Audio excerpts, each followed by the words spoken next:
आजच्या कार्यक्रमात स्वागत असो. आज आपली चर्चा होणार आहे संगोपनावर. आपल्या जीवनात असलेलं एक अतिशय कठीण पण तितकंच महत्त्वाचं असं कर्तव्य. काही जण ते दररोज एकहाती पार पाडतात. आज आपण बोलणार आहोत एकाने संगोपन करण्याविषयी. बरेच जण आईवडील नसतीलही, पण आजच्या कार्यक्रमामुळे तुम्ही अशा स्त्री पुरुषांपर्यंत पोहोचाल जे निमूटपणे दुःख सहन करत आहेत. आज माझ्यासोबत आहेत मान्यताप्राप्त परिवारतज्ञ डॉक्टर लिंडा मिंटल. डॉक्टर लिंडा मिंटल या मान्यताप्राप्त विवाह आणि परिवार तज्ज्ञ आहेत आणि नातेसंबंधातील मानसशास्त्राचा त्यांना 30 वर्षापेक्षा अधिक अनुभव आहे. त्या मॉम्स चॉईस अवॉर्डच्या विजेत्याही आहेत. एक राष्ट्रीय नावाजलेल्या वक्त्या आणि कॉलेज अध्यापिका आहेत. डॉक्टर मिंटल या सर्वाधिक खपाच्या 1 डझनापेक्षा अधिक पुस्तकांच्या लेखिका आहेत, ज्या समाविष्ट आहेत making peace with your tides and letting go of worry. तर लिंडा, तुला परत पाहून खूप छान वाटलं. फार फार धन्यवाद. मलाही खूप छान वाटतंय. तुझ्या शेवटच्या नावावरून नेहमी आपला विनोद होतो ते मिंटल असल्यामुळे, आणि तू बऱ्याचदा लोकांचे मानसिक प्रश्नही हाताळत असतेस किंवा बरोबर. त्यांच्या मानसिक समस्या म्हण. पण आज आपण बोलणार आहोत एकेरी पालकत्वाविषयी. मला ठाऊक आहे की हल्ली एकपालकत्वाचं चित्र अगदी सर्रास दिसून येतं आणि त्यांच्या कहाण्याही अगदी वेगळ्या अशा असतात. त्यांची गोष्ट अगदी वेगळी असल्यामुळे एक आवाहन असतं. तर तुझ्या समुपदेशनामध्ये तू या बाबतीत काय अनुभवलंस? हे खूप चांगलं आहे की तुम्ही यावर बोलताय, कारण 1970च्या तुलनेत अशांची संख्या आता दुप्पट झाली आहे. आणि बरोबर. जेव्हा तुम्ही विचार करता, जर तुम्ही संख्यात्मक दृष्टीने पाहिलं तर 50 ते 60% मुलं एका टप्प्यावर एक पालक असलेल्या घरात असतील. यात बरोबर. बऱ्याचशा लहान बालकांचा समावेश होतो. त्यांचे प्रश्न काय आहेत? त्यांचे प्रश्न दुहेरी पालकत्व असलेल्यांपेक्षा फार काही वेगळे नाहीत, पण ते मोठे बरोबर. झालेले असतात आणि काही अनोख्या गोष्टीही असतात. जर तुम्ही त्यांच्या एकटेपणाविषयी बोलायचं ठरवलं तर तो एक मोठा प्रश्न आहे. 1/3 पालक एकटेपणासोबत निराशेचंही दुःख भोगत असतात. ते जखडलेले असतात निराशेने, काळजीने, तणावाने. कित्येकदा त्यांच्या भावना अनावर होतात. बरोबर. मलाच सर्व निर्णय घ्यावे लागतात, सर्व जबाबदारी माझ्याच खांद्यावर येऊन पडलीये. साहजिकच त्यामुळे आर्थिक बरोबर. समस्या उद्भवतात. आजच्या अर्थव्यवस्थेत एक पालकत्व निभावणं कठीणच आहे. जर तुम्हाला बरोबर. कुणाचं आर्थिक हातभार लागत नसेल तर ते आणखीन मुश्किल होऊन जातं. अभ्यासांती असं आढळून आलंय की घटस्फोट होतो तेव्हा स्त्रियांची आर्थिक स्थिती फारच बरोबर. खालावते. म्हणून बरोबर. अशा लोकांचा खरा प्रश्न हा आर्थिक प्रश्नच असतो. कुटुंबाचं आणि मुलांचं व्यवस्थित कसं चालेल हाच खरा प्रश्न असतो. त्यामुळे सर्वसाधारणपणे होतं काय की बहुतेकदा एका पालकत्वाखाली असलेल्या मुलांच्या बाबतीत सामाजिक आणि वर्तणुकीच्या समस्या उद्भवत असतात. पण अशा काही गोष्टी असतात बरोबर. ज्यांच्या मुळाशी आपण जायला हवं, त्यामुळे प्रश्न सुटेल. आपल्या सगळ्यांमध्येच काही ना काही उणीवा आहेत आणि विश्वासणारा असल्यातला एक फायदा असा की जर तुम्ही योग्य वृत्ती राखली तर देव तुमच्या जीवनातल्या कुठल्याही समस्येवर उपाय करायला समर्थ आहे. अगदी खरं आहे. प्रत्येकाच्या जीवनात आव्हानं असतात. प्रत्येकाला कशावर तरी मात ही करायचीच असते. त्याप्रमाणे एक पालकत्व बरोबर. असलेल्यांचीही अनोखी आव्हानं असतात. खरं आहे. आणि तुम्ही म्हणता त्याप्रमाणेच ते जे काही करतात त्याविषयी अधिक आशा बाळगतात. बरोबर. मग देवाशी सहभागिता राखतात. त्यामुळे त्यांची आशेविषयी समीकरणं अधिक उंचावली बरोबर जातात आहे. आणि त्यांची मुलं आपल्या कुटुंबात चांगलं वर्तन करू खरं आहे. लागतात. त्यामुळे पालकांचाही उत्साह वाढतो. त्यांनाही वाटायला लागतं की आपल्याला काही आशा, भवितव्य आहे. 3 अशा गोष्टी आहेत ज्यामधून एकपालकत्व असलेले लोक जास्त जातात. एकटेपणा, निराशा, तणाव.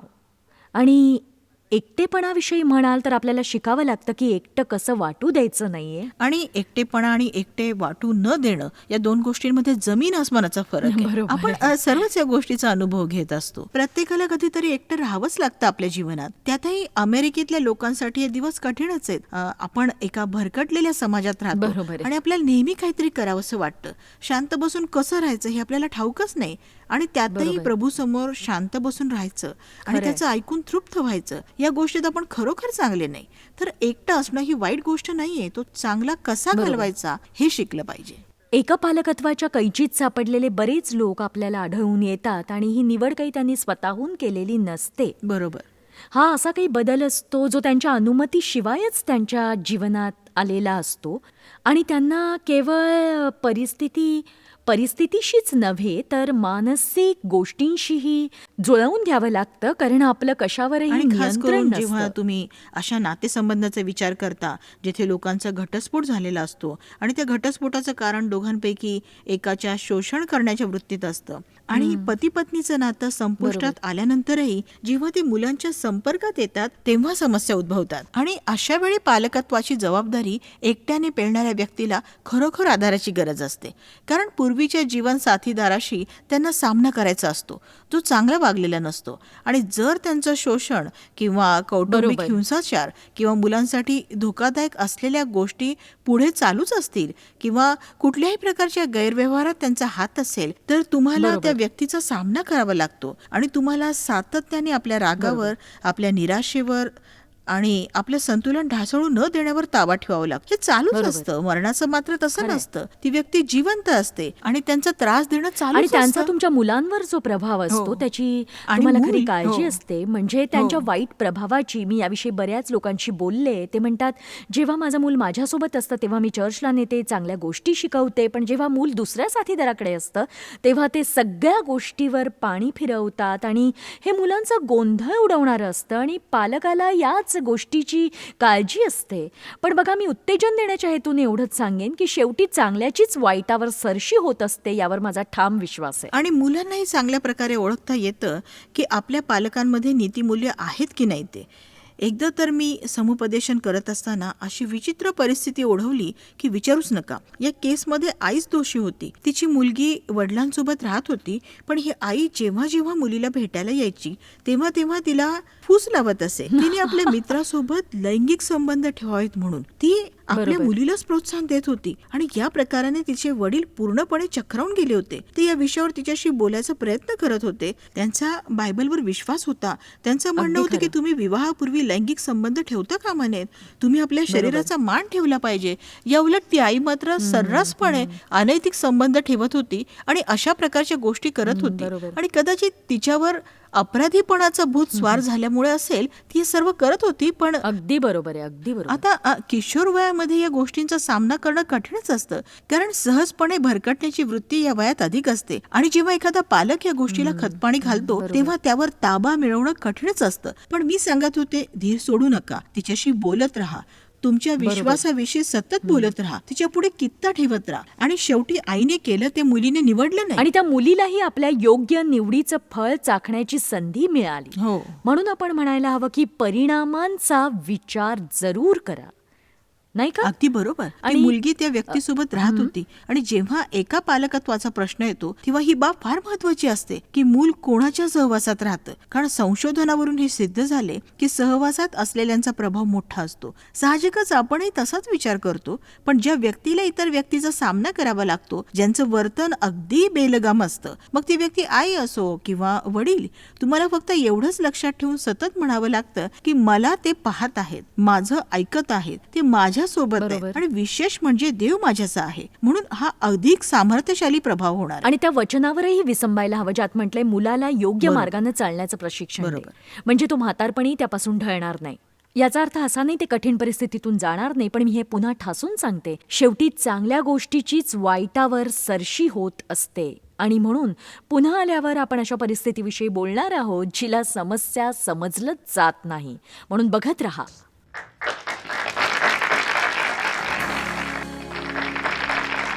बघा, एकपालकत्व फार कठीण असू शकतं, पण देवाच्या साह्याने ते पेलता येऊ शकतं. एक नजर टाकू एका यशोगाथेवर. एका मुलाला वाढवणे फार मोठी जबाबदारी असते, त्यातही स्वतः वाढवणं म्हणजे मोठी जोखीमच. तेव्हा मी सुरुवातीला प्रत्येक गोष्टीसाठी प्रार्थना करायला शिकले. प्रत्येक गोष्टीसाठी प्रार्थना करा, कारण तुम्ही महत्वाचे निर्णय घेत असता ज्याचा एखाद्याच्या जीवनावर उर्वरित आयुष्यासाठी परिणाम होतो. ती आवेशाने पेटलेली आहे, ती अगदी दयाळू आणि हळूवार, प्रेमळ आणि मैत्रीपूर्ण आहे. सर्व मनापासून असतं. मला तिच्याविषयी हेच आवडतं. ती लोकांमध्ये चांगल्या भावना निर्माण करते, ती सकारात्मक आहे, उत्तेजनही देते. तिला भेटणं म्हणजे तिच्याविषयी जाणून घेणं. ती आता कॉलेजमध्ये आहे, म्हणून ते जरा भीतीदायकच आहे, कारण ती आता माझ्या देखरेखीखाली नाहीये. ज्या गोष्टीचं तुम्ही वळण लावलेलं असतं ते आता लहानपणापासून अंगवळणी पडलेलं असतं. तुम्ही बातम्या पाहता आणि जगभरातल्या गोष्टी तुम्हाला कळतात, तेव्हा सहजपणे तुम्ही म्हणता वाव. मग तुम्हाला कळतं माझं लेकरू तेथे आहे, देव फार विश्वासू आहे आणि मी ते तिच्या जीवनात जवळून पाहिले. मी ते आत्ताही पाहते. ती माझ्यासोबत नसताना त्याने फक्त तिच्यासोबतच राहावं. मोनिका आज आपल्यासोबत आहे. प्रेक्षकांमध्ये तिचा एक प्रश्न आहे की मोनिका, तुला इथे बघून बरं वाटलं, आनंदी आभारी दिसतेस. आहे. हो. तुझा प्रश्न काय? बघा, माझी मुलगी आता प्रौढ झालीये. ती कामानिमित्त घराबाहेर जात असते, तर मी रिकामा वेळ कसा घालवावा हे मला सांगा. ठीक आहे. सगळेच पालक हे विचारतात. हल्लीच्या काळात बरेच लोक हा प्रश्न विचारतात आणि सगळ्यात पहिली गोष्ट जी मला सांगावीशी वाटते ती ही की जसजसा काळ पुढे पुढे जात जातो तसतशी तुमची विचार प्रवृत्ती यात फार मोठी भूमिका निभावत जाते. मला वाटतं बऱ्याचदा आपण आपल्या विचारांमुळेच अपयशाला आमंत्रण देत असतो की मी आता काय करू, हे सगळं कसं हाताळू, माझ्या जीवनात मी हेच का केलं, आता काय. मी तुम्हाला उत्तेजन देऊ इच्छिते की हा स्वाभाविक बदल आहे. प्रत्येकाच्या जीवनात तो येतो. हा माझ्या जीवनातला छान टप्पा असणार आहे, एक वेगळा समय असणार आहे असं म्हणा, पण तो माझ्यासाठी छानच असेल, त्याच्याकडे एक नवी सुरुवात करणारा टप्पा. म्हणून बघा, लिंडा, तुला काय म्हणायचं? हो, तुमच्या म्हणण्याशी मी अगदी सहमत आहे. मला तुझ्याविषयी सहानुभूती आहे. मोनिका, मी येथे या कार्यक्रमाला येण्यापूर्वी कॉलेजला जाणाऱ्या माझ्या मुलीने मला बोलावून एक प्रश्न विचारला. एवढं शांत घर पाहून तुला फार आश्चर्य वाटलं असेल. ते दिवसच असे होते की मुलं रात्रीच्या वेळी इकडे तिकडे उड्या मारून धुडगूस घालायची आणि अचानकपणे रात्री 10 वाजता सर्व काही चिडीचूप व्हायला लागलं. अचानकपणे हे झालं, पण ते सगळं पाहिल्यावर ठीक आहे, शांत होतं सगळं. अशा वेळी तुमच्याजवळ वेळ असतो आणि जॉयसने म्हटल्याप्रमाणे ती तुमच्यासाठी एक महान वेळ ठरू शकते.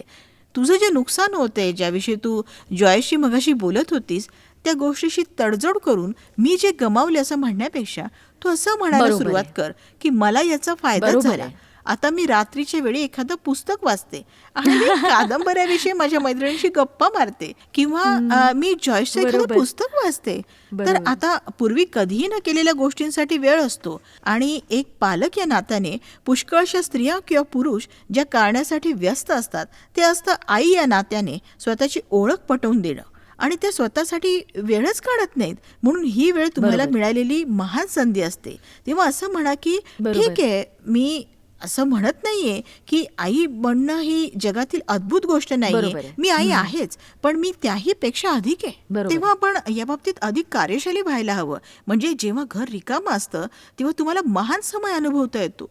जेव्हा मुलांबरोबरचं तुमचं नातं एका प्रौढ नातेसंबंधात बदलतं तेव्हा तुम्ही त्यांची काळजी कशी घ्यायची आणि त्यांना सल्ला कसा द्यायचा ते शिकायला हवं. पण हवा असेल तेव्हाच तो द्यायचा आणि अगदी तुम्ही बरोबर. काय करायला हवं ते सतत सांगणं तुम्ही सोडून द्यायला हवं त्यांना. म्हणजे एक आई सारखं म्हणते अमुक खाऊ नकोस, तमुक खाऊ नकोस, तर तुमच्या प्रौढ झालेल्या मुलांना हे सांगणं बंद करा. मीही असंच करायचंय, पण तुम्ही त्यांना वाढू द्यायला हवं आणि त्यांना त्यांच्या चुकातून शिकू द्यायलाही आपण शिकायला हवं, मला वाटतं, नाही का? हो, आणि ते पाहणंही कठीण असतं. जेव्हा ते गाडी चालवतात तेव्हा पहिल्यांदाच ते गाडी घेऊन रस्त्यावर येतात तेव्हा तुमची दात खिळीच बसायची बरोबर. बाकी राहतं.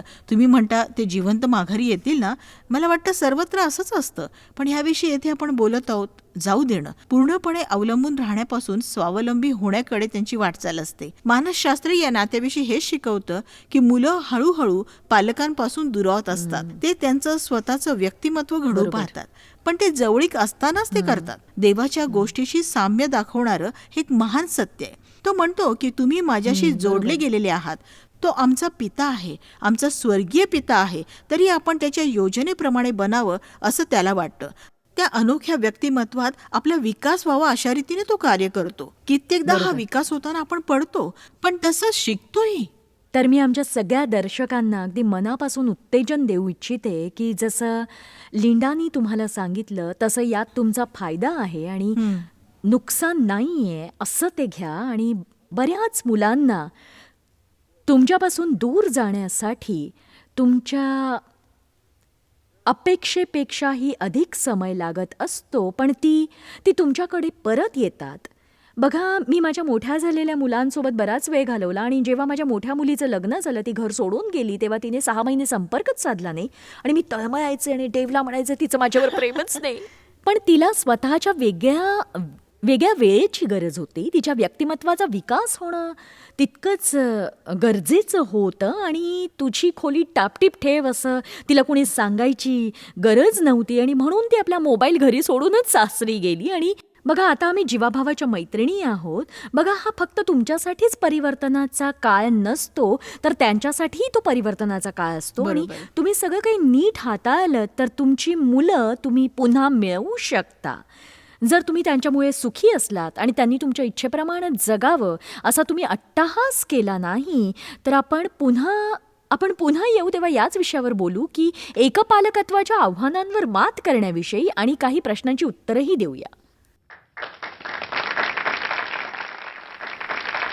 तुमचं कार्यक्रमात पुन्हा एकदा स्वागत. डॉक्टर लिंडा आणि मी चर्चा करतोय एकपालकत्वाच्या आव्हानांविषयी. आज आमच्या प्रेक्षागृहात बरेच एकटे पालक आलेत आणि थोड्याच वेळात आम्ही त्यांच्या प्रश्नांची उत्तरं देणार आहोत. मला खात्री आहे तुम्ही त्याचा आनंद लुटाल. पण लिंडा, अजूनही आपल्याला काही गोष्टींची चर्चा करायची आहे.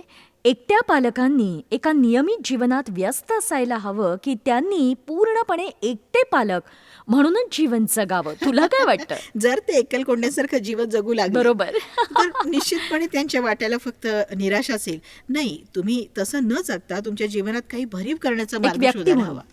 हो, आणि व्यक्ती म्हणून एका पालकापेक्षा अधिक मी असं म्हणते, मला पालकत्वाच्या दर्जाला तुच्छ लेखायचं नाहीये, पण तुम्ही एक व्यक्ती आहात, तुमचं एक जीवन आहे. मग ते आध्यात्मिक असो किंवा व्यावसायिक, तुम्हाला मुलं आणि बरोबर. मित्रपरिवार आहे, त्यांच्याशी नातं राखून तुम्हाला जीवनाचा आनंद लुटायचा आहे. तर आमच्या प्रेक्षकांमध्ये स्टीव्ह आहे आणि त्याचा एक प्रश्न आहे आणि मला वाटतं त्या प्रश्नातून सगळ्यांनाच काही ना काही शिकता येईल. स्टीव्ह, होय जॉयस, एक प्रौढ व्यक्ती या नात्याने आमची आव्हानं आधीच विस्तृत झालेली असतात. तर आमच्या कामाचं संतुलन राखण्यासाठी काही सूचना आहेत का, खाजगी असो किंवा कौटुंबिक, या आव्हानांचा सामना करण्यासाठी? मला हा प्रश्न बऱ्याचदा विचारण्यात आलेला आहे, खूप वेळा. आणि याचं सर्वोत्तम उत्तर हेच आहे की तुम्ही आपल्या जीवनातल्या प्रधान गोष्टींची योग्य आखणी करा. याचा अर्थ असा नाही की एखादी गोष्ट नीट केली म्हणजे ती सर्व काळासाठी नीट होते.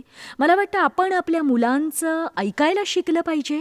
जेव्हा ते म्हणतात मला वाटतं तुझी भेट पुन्हा होणारच नाही, किंवा मला वाटतं माझ्याशी बोलायला तुला वेळच नसतो, किंवा तू माझा खेळ पाहायला कधी येतच नाहीस, किंवा तू कधीच, हे ते संकेत आहेत जे तुम्हाला सांगतात की कुठेतरी काहीतरी बिघडलंय ज्याकडे आपण लक्ष द्यायला हवं. तुम्ही अगदी मार्मिक गोष्ट सांगितली. कारण एक पालक असलेल्या कुटुंबातल्या मुलांची तक्रार अशीच आहे की त्यांना भावनिक आधार मिळत नाही. तुम्ही म्हटल्याप्रमाणे मुलांना पालकांचं लक्ष हवं असतं. मला वाटतं त्यासाठी त्यांनी वेळेचं योग्य नियोजन करणे गरजेचं असतं. कारण त्यांच्याजवळ कमी वेळ असतो, प्रत्येक गोष्टीला त्यांना तोंड द्यावं लागतं. कोणी सोबतीला नसल्यामुळे ते असं म्हणू शकत बरोबर, नाही की खरंय. हे घे मूल, मला वेळ केलं याने, मला जरा काम करू दे, बघ जरा याच्याकडे. तुमच्याकडे खरोखर कमी वेळ असतो, तेव्हा वेळेचं नियोजन तुम्ही नीट केलंच पाहिजे. आणि शक्य असेल तर एखाद्या कामाची जबाबदारी इतरांकडे बरोबर, द्यायला हवी. बरोबर. तुम्ही सर्वच करू शकत नाही. एकतर मी घर टापटीप ठेवू शकते किंवा छान सुगरण बनवू शकते. जेव्हा पालकत्व तुमच्या एकट्याच्या खांद्यावर असतं. इथेच तर देवावरचा भरवसा कामी येतो, आपल्याकडून राहणारी उणीव भरून काढण्यासाठी आणि मुलांच्या गरजा भागवण्यासाठी. कारण जर तुम्ही स्वतः त्यांचं नुकसान भरून काढायचं ठरवलंत तर तुमची अवस्था दयनीय होऊन जाईल आणि तुमचे प्रयत्न हे नेहमी अपुरेच ठरतील. आणि ज्यांना प्राधान्य द्यायचं आहे त्या गोष्टींमध्ये तुम्ही आणखी एक गोष्ट जोडायला हवी. तुम्ही स्वतःची काळजी घ्या. यात स्वार्थविर्थ काही नाहीये. जर तुम्ही स्वतःची काळजी घेतली नाही तर तुम्ही अन्य कुणाचीही काळजी घेऊ शकणार नाही. मग त्यासाठी तुम्हाला थोडासा विरंगुळा हवा, थोडासा विसावा हवा. व्यायामासाठी तुम्ही वेगळा वेळ काढायला हवा. तुम्ही पुरेसं खायला हवं, पुरेशी झोप घ्यायला हवी. खरं सांगायचं तर आपण इतरांसाठी सर्वस्वाचा त्याग करायला हवा या विचाराने चाललो तर आपलंच आरोग्य धोक्यात येईल. त्याग करायलाच हवा, प्रश्नच नाही. पण जर तुम्ही स्वतःची काळजी घेतली नाही तर तुम्ही मानसिकदृष्ट्या आणि भावनिकदृष्ट्या झिजून जाल.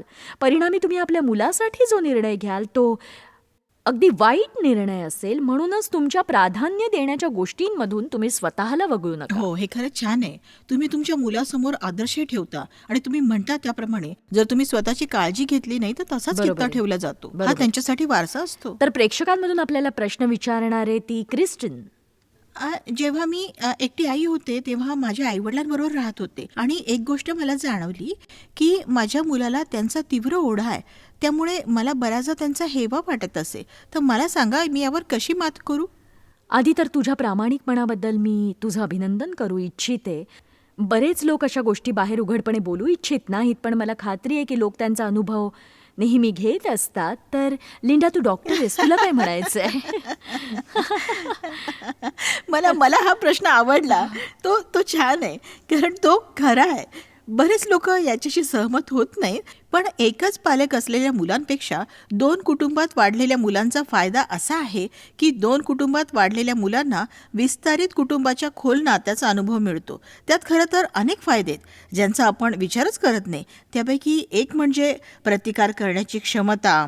एकच पालक असलेल्या कुटुंबातील मुलांची प्रतिकार क्षमता त्या मानाने अधिक असते, कारण एकच पालक असलेल्या लोकांची कार्यशैलीच अगदी वेगळी असते. पण तुझ्या मुलाला खोल नात्याचा अनुभव मिळतोय. बहुतेक पालकांना आपल्या मुलांसाठी हेच हवं असतं. तर उलट तू आपले विचार बदलून असं म्हणायला हवं की माझ्या मुलाला असा लाभ मिळतोय जो एरवी मी त्या परिस्थितीत गेले नसते तर मिळालाच नसता. तर आपल्या हेव्याचा पुनर्विचार करून त्याचा सामना कर, म्हणजे त्याचं मूळ तुझ्या लक्षात येईल. ही एक दोषभावना आहे. जर तू म्हणालेस की तुला मुलासाठी सर्व काही व्हायचंय आणि तुझ्या पालकांनी ते श्रेय तुझ्यापासून हिरावून घेतलंय, तर ते तुझी मदतच हे करतात. खरंय, बऱ्याचशा गोष्टी खरं तर आपल्या फायद्यासाठी घडतात, पण त्या गोष्टींकडे आपण सकारात्मक दृष्टीने न पाहता चुकीचे विचार मनात घोळवत राहतो. आणि पुष्कळशा लोकांना वाटतं की आपल्या मुलांनी आजी आजोबांच्या जवळ असावं, पण ते हयात नसल्यामुळे म्हणा किंवा ते खूप दूर दूर राहत असल्यामुळे त्यांचा नाईलाज होतो. आणि बऱ्याचशा लहान मुलांनाही असं वाटतं की त्यांचे आजी आजोबा जवळ असते तर बरं झालं असतं. तर खरोखर तुझा त्यात फायदाच आहे आणि तो तू ओळखलास तर तुझ्या दोषभावनेची बेडी तोडायला तुला सामर्थ्य प्राप्त होईल. आता आहे अखेरचा प्रश्न आणि तो आहे एंजेलाकडून. हाय जॉयस, एकच पालक या नात्याने तुम्हाला जे निर्णय घ्यावे लागतात त्याच्या दबावाविषयी काही सांगाल का? प्रत्येक दिवशी तुम्हाला निर्णय घ्यावे लागतात आणि तुमच्यावर दबाव असतो. हा दबाव सतत असतो. तो कधी लहान असतो, जसं रात्री जेवणाला काय करायचं, बरोबर. किंवा कधी तो मोठ्या गोष्टींचा असतो. मुलाच्या तब्येतीविषयी म्हणा, त्याच्या शाळेविषयी म्हणा, हा दबाव सतत असतो. हो, तुझ्या प्रश्नाचं उत्तर देताना मी अति आध्यात्मिक वाटणार नाही अशी आशा धरते. खरं तर तुम्ही स्वतः निर्णय घेतच नसता. कोणीच घेत नसतं. जर आपण खरोखर पवित्र आत्म्याचं नेतृत्व आपल्या जीवनात मानत असू तर देव तुम्हाला पूर्ण भरवसा देईल की तुम्ही घेत असलेल्या प्रत्येक निर्णयामध्ये देवाचा हात आहे आणि पवित्र आत्म्याचा आवाज तुम्ही ऐकायला शिकायला हवं. तुमच्या हृदयात काय जाणवतं ते ऐका आणि त्यानुसार कार्य करण्यासाठी पावलं टाका.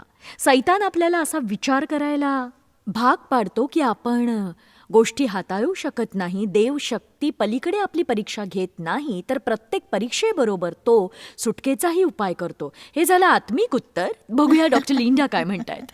हो, मी तुमच्या आत्मिक उत्तराशी सहमत आहे, पण तुम्ही चुका न करण्याची बरोबर. काळजी घेणं बरोबर. गरजेचं आहे. पालक म्हटलं म्हणजे चुका आल्याच आणि तुम्ही स्वतःची काळजी घ्यायला सांगितलंच आहे. पण जेव्हा तुम्ही चुका करता तेव्हा तुम्ही अधिक काळजी घ्यायला हवी. बरोबर. बऱ्याचदा घरात तुमचा क्रमांक कितवा आहे यावरही खूप काही अवलंबून असतं. मी सर्वात लहान असल्यामुळे सगळे मला सांगायचे, ते मी करायचे. पण जेव्हा मी निर्णय घेण्याएवढी प्रौढ झाले तेव्हा माझ्यासाठी नेहमी निर्णय घेणारा माझा मोठा भाऊ कुठे होता? तेव्हा कोणीच नव्हतं.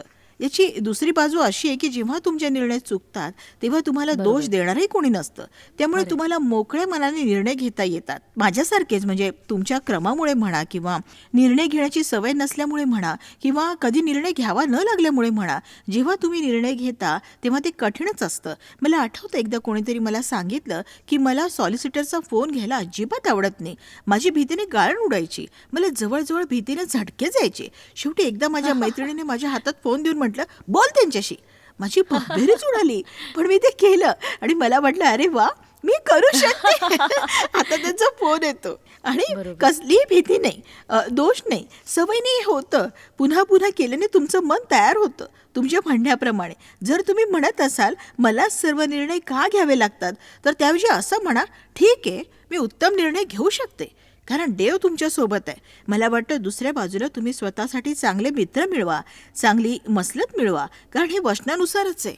असे लोक ज्यांना तुम्ही जमेच धरू शकता, ज्यांच्यावर तुम्ही भरोसा ठेवू शकता, जे तुम्हाला उत्तम सल्ला देऊ शकतात. माझ्या मते स्वतःवर संशय घेणं हे भयंकर आहे. आपला स्वतःवर पूर्ण विश्वास हवा की आपण निर्णय घेण्यास पूर्ण समर्थ आहोत आणि माझ्यासारख्या व्यक्तिमत्वाची व्यक्ती कदाचित असं म्हणेल की छान, सगळ्या गोष्टी माझ्या नियंत्रणात राहतील. मला तुमच्यासोबत राहावं लागेल. बघ, तुम्ही मला हुकूम द्या, मी ते हो, करीन. प्रत्येकाने काय करायला हवं ते मला सांगायचंय आणि मला आवडतं ते, पण त्यासाठी सकारात्मक दृष्टिकोन असायला हवा. तुम्ही जे काही करायला हवं ते करण्याची क्षमता देव तुम्हाला देईल. जर तुम्ही आपल्या निर्णय घेण्याच्या क्षमतेवर विश्वास ठेवलात तर तुम्हाला ते सोपं जाईल. डॉक्टर लिंडाने सांगितल्याप्रमाणे चूक झाली तर काळजी करू नका. आपण प्रत्येक वेळी परिपूर्ण निर्णय घेऊ शकत नाही. उद्या आपण एकपालकत्वाची चर्चा पुढे चालू ठेवणार आहोत, ज्यामुळे एकट्याने मुलांना वाढवण्याच्या आव्हानावर मात करण्या